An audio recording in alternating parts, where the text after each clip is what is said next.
بسم اللہ الرحمن الرحیم نحمده ونصلی علی رسولہ الکریم۔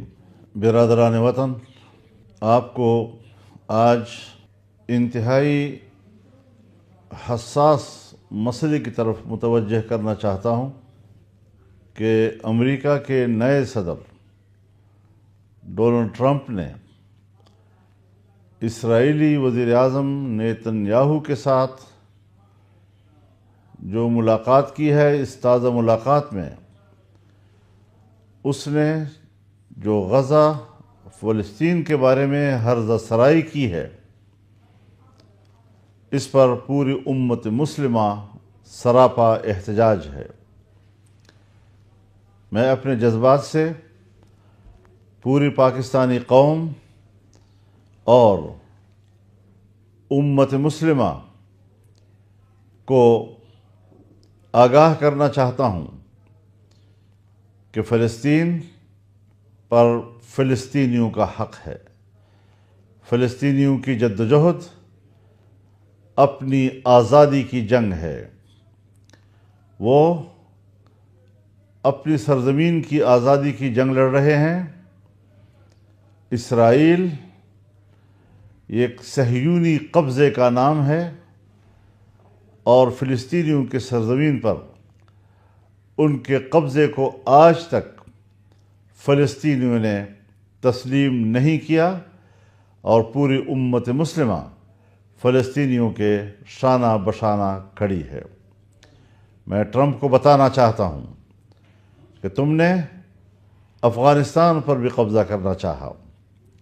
20 سال تک تم نے افغانستان میں خون بہایا، لاکھوں انسانوں کا خون آپ نے کیا، ان کے انسانی حقوق کو پامال کیا، ان پر جنگ مسلط کی، لیکن آپ شکست کھا کر وہاں سے بھاگ کھڑے ہوئے۔ ابھی 15 مہینے تک جس طریقے سے اسرائیل نے ٹرمپ کی پشت پناہی میں، امریکہ کی پشت پناہی میں، جو بائیڈن کی پشت پناہی میں عام انسانیت پر بمباری کی، غزہ کو کھنڈرات بنا دیا اور خان یونس کو اور دوسرے شہروں کو انہوں نے کھنڈرات بنا دیا، اور اب بھی اس میں ہزاروں لوگ اس کھنڈرات میں اور ملبوں میں دبے ہوئے ہیں۔ 50,000 سے زیادہ فلسطینی مسلمان شہید کیے گئے، جس میں 75% چھوٹے بچے اور خواتین ہیں۔ اس ظلم، اس جبر، اس سفاکیت کو اگر انسانی جرم نہیں کہا جائے گا، جنگی جرم نہیں کہا جائے گا، تو اس کی اور کیا تعبیر ہو سکتی ہے؟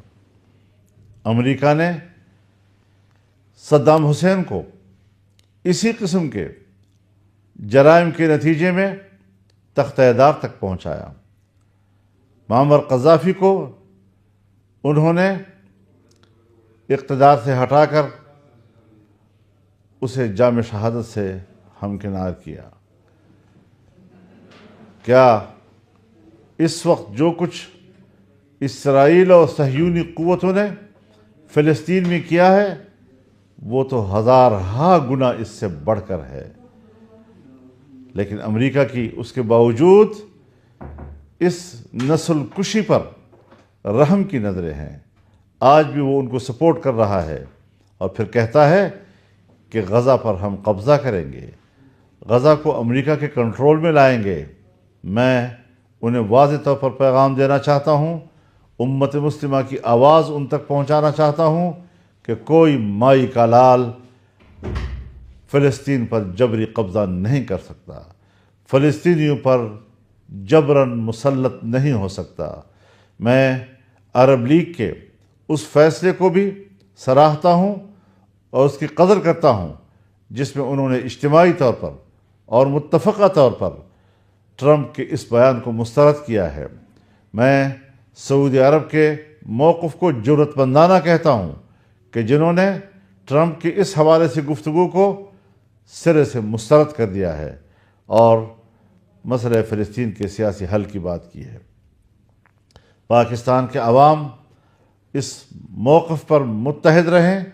میں پاکستان کی حکومت سے بھی کہنا چاہتا ہوں، پاکستان کی اسٹیبلشمنٹ سے بھی کہنا چاہتا ہوں کہ وہ اپنے تئیں فلسطین کے حوالے سے ابہام کو دور کریں، ٹرمپ کے اس بیان پر اپنا واضح موقف سامنے لائیں اور اپنی قوم کی ضمیر اور اس کے دلوں کی ترجمانی کریں، ورنہ ظاہر ہے کہ اس ابہام کے ساتھ ہمیں اپنے حکمران کسی قیمت پر قابل قبول نہیں ہوں گے۔